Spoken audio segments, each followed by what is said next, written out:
होलिया में करबौ हम साबुन के दान खोलबौ चोली के दुकान।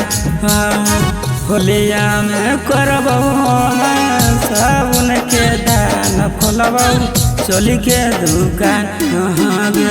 रंग देब तोर छौड़ी दुनू मकान करबौ साबुन के दान।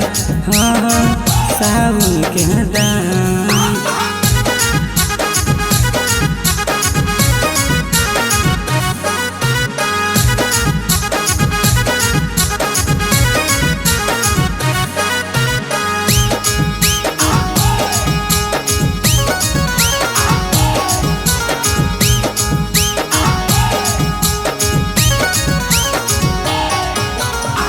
ऊपरा से निचुआ रंग देबौ लगे डाली के रंगवा पूरा कर देबौ लगे।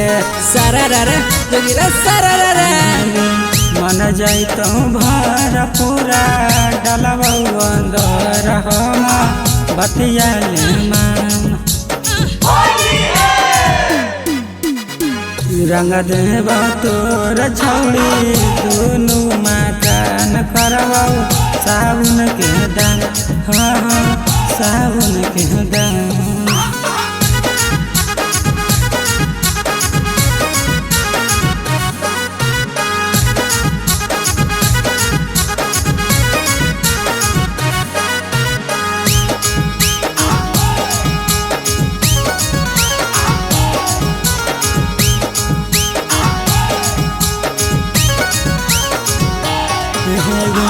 लगतौ जे दाग बात मानय हमारा गे हमर समुनिया से रगड़ गे।